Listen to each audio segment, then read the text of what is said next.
Hello students, आज इस video के द्वारा हम अपूर्ण प्रभाविता और सह प्रभाविता के बारे में जानेंगे। तो सबसे पहले अपूर्ण प्रभाविता क्या है। अगर इसकी बात की जाए तो जो मेंडल के नियम बनाए गए हैं, पहला है प्रभाविता का नियम, दूसरा है पृथक्करण का नियम या युग्मकों की शुद्धता का नियम, और तीसरा नियम है स्वतंत्र व्युत्पन्न का नियम। तो ये जो अपूर्ण प्रभाविता है, इसमें प्रभाविता का नियम काम नहीं करता है, यानी ये मेंडल के नियम का एक अपवाद है। अपूर्ण का मतलब क्या है, यानी कंप्लीट रूप से प्रभाविता न प्रदर्शित हो, यानी प्रभावी लक्षण प्रदर्शित न हो।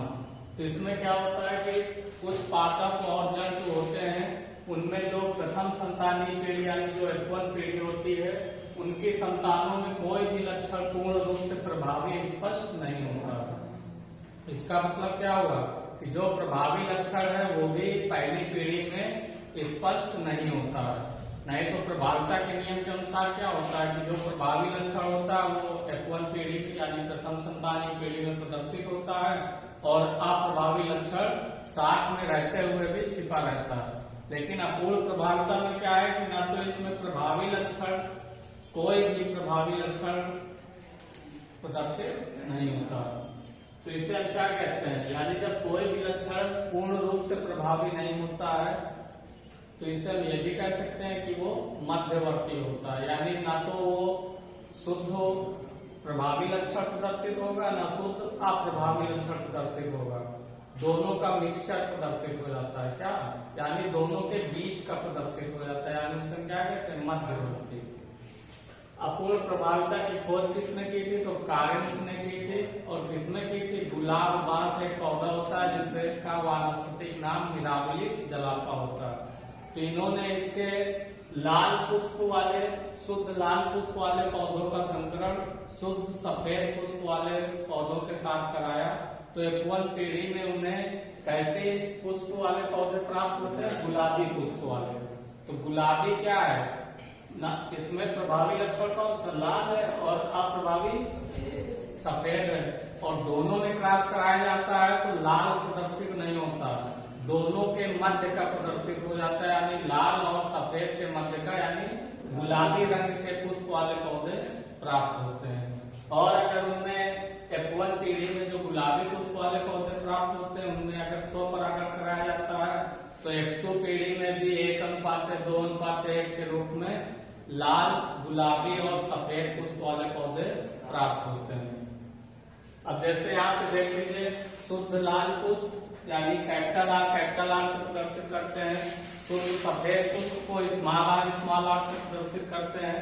तो जब इनमें क्रॉस कराते हैं तो हमने एक तरफ लिख लिया कैपिटल आर, एक तरफ लिख लिया स्मॉल आर। तो जब कैपिटल आर से स्मॉल आर पे क्रॉस कराते हैं तो क्या होता है, capital R small R, capital R से स्मॉल आर से क्रॉस कराते हैं तो capital R small R, capital R से स्मॉल आर पे क्रॉस कराते हैं तो कैपिटल आर स्मॉल आर, और कैपिटल आर से स्मॉल आर में क्रॉस कराते हैं तो कैपिटल आर स्मॉल आर। तो जो प्रथम संतानीय पीढ़ी यानी F1 पीढ़ी है, उसमें सभी जितने भी पौधे प्राप्त होते हैं, सभी गुलाबी पुष्प वाले पौधे प्राप्त होते हैं।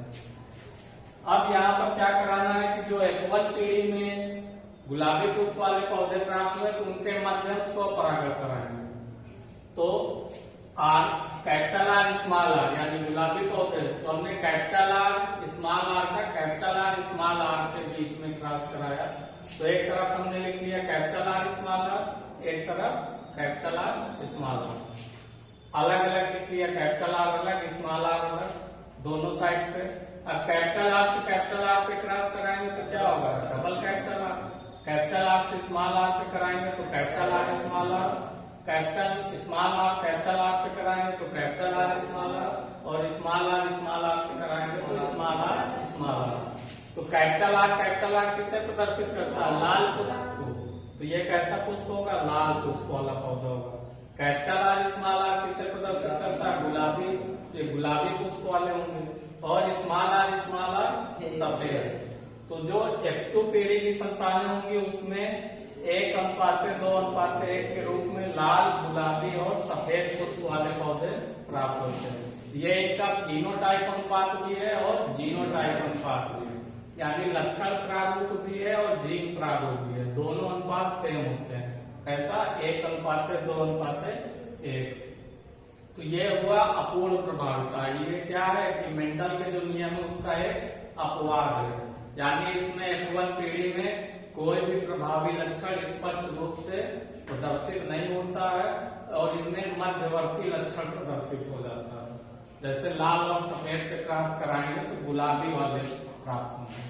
इसके बाद बात होती है सह प्रभाविता की। तो सह का मतलब क्या होता है? साथ, यानी इसमें जब दोनों ही जनकों के जो लक्षण होते हैं वो कैसे होते हैं? F1 पीढ़ी में समान रूप से प्रदर्शित हो जाते हैं, यानी दोनों जनक यानी शुद्ध और अशुद्ध, दोनों जनकों के बीच शुद्ध अशुद्ध नहीं। जैसे मान लीजिए कोई शुद्ध ले लिया, जैसे हमने पशुओं के बीच में क्रॉस कराएंगे यहाँ पर, तो मान लीजिए कुछ लाल रंग वाले पशु ले लिए और कुछ सफेद रंग वाले पशु को ले लिए, तो जब उनमें क्रॉस कराएंगे तो क्या होगा?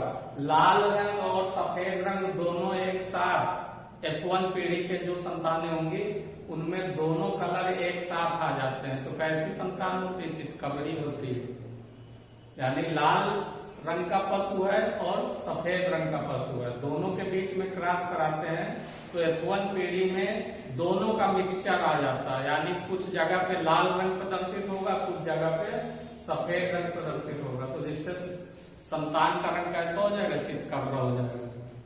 तो इसमें F1 पीढ़ी में जो दोनों जनक के लक्षण होते हैं वो समान रूप से प्रदर्शित होते हैं, और जनकों के लक्षण क्या कहलाते हैं? सह प्रभावी युग्म विकल्पी कहलाते हैं, और इनकी वंशागत क्या कहलाती है? सह प्रभाविता कहलाती है। एग्जाम्पल की बात की जाए, जैसे हमने एक लाल रंग, उसे हम कैसे प्रदर्शित करेंगे? C, R, ठीक है। और इसके साथ क्रॉस कराएंगे सफेद रंग के पशु वाले, जिससे हमने C, W के साथ क्रॉस करवाया। तो ये लाल रंग है और ये सफेद। C मतलब कलर, रेड मतलब लाल, C मतलब कलर, W मतलब व्हाइट। तो इनके जब हम मध्य क्रॉस कराते हैं तो F1 पीढ़ी में कैसी संतान प्राप्त होती है? चितकबरी, यानी CR, यानी उसमें रेड का भी लक्षण है और व्हाइट का भी।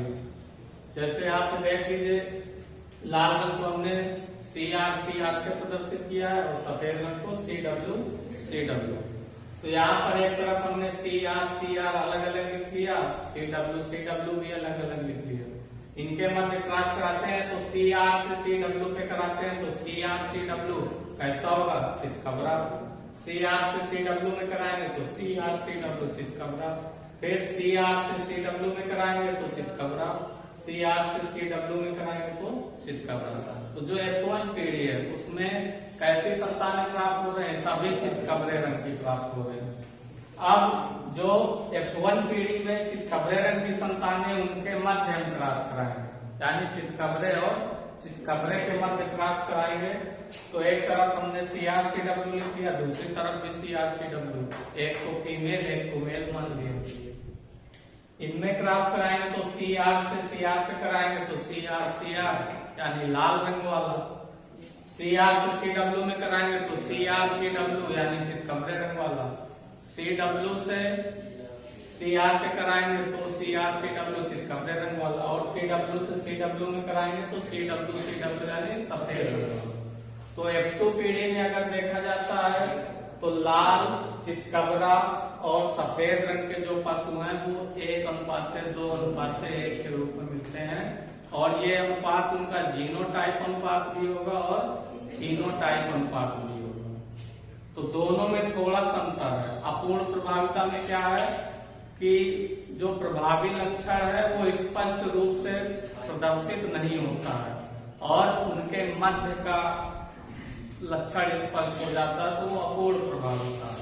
और सह प्रभाविता क्या है कि जब इसमें जनकों के दोनों लक्षण एक साथ आ जाते हैं, यानी दो जनक हैं और दोनों के लक्षण एक साथ आ जाते हैं, तो वो सह प्रभाविता होता है। इसका एक एग्जाम्पल और होता है मनुष्यों में, जैसे ब्लड ग्रुप AB जो ब्लड ग्रुप है, तो वो भी सह प्रभाविता का ही एक उदाहरण, ठीक है। उसमें जैसे मान लीजिए कि कैपिटल ये ब्लड ग्रुप A और ब्लड ग्रुप B के समयुग्मजी जीनोटाइप के मध्य में क्रॉस कराएंगे तो उसमें भी IA जीन समयुग्मजी जीनोटाइप है ब्लड ग्रुप ए का, और IB समयुग्मजी जीनोटाइप है ब्लड ग्रुप बी का। दोनों के मध्य क्रॉस कराएंगे तो IAIB जीनोटाइप प्राप्त होता है, और ये IAIB जीनोटाइप किसका है? AB ब्लड ग्रुप का। जैसे मान लीजिए यहाँ पर हम देखते हैं इसे, मान लीजिए कि ब्लड ग्रुप ए है और ब्लड ग्रुप बी है। ए का समयुग्मजी जीनोटाइप क्या है? IAIK, और ब्लड ग्रुप बी का समयुग्मजी जीनोटाइप क्या है? IBIB। तो अब इनके मध्य में क्रॉस कराना है। एक तरफ हमने IA लिख लिया और एक तरफ IB लिख लिया।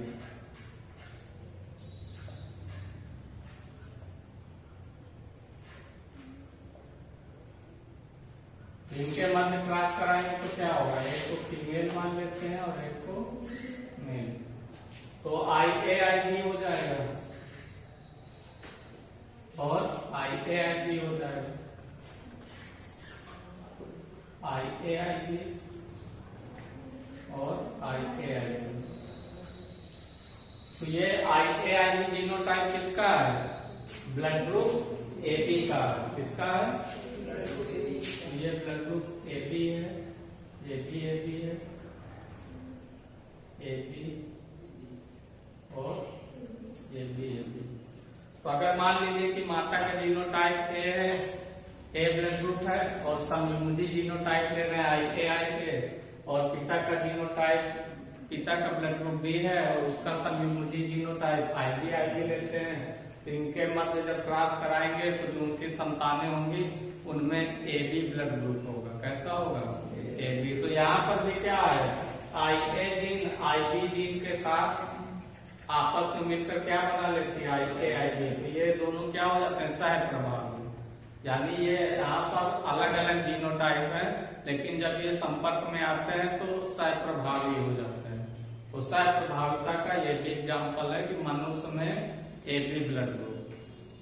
तो इस प्रकार से अपूर्ण प्रभाविता और सह प्रभाविता, इसे हमने आज इस वीडियो के द्वारा जाना है। और इसके बारे में आप लोग एक और एग्जाम्पल देखें, जैसे मनुष्य में ब्लड ग्रुप की वंशागत। कौन सा blood group? AB blood group. आप लोग इसका स्क्रीनशॉट भी ले सकते हैं।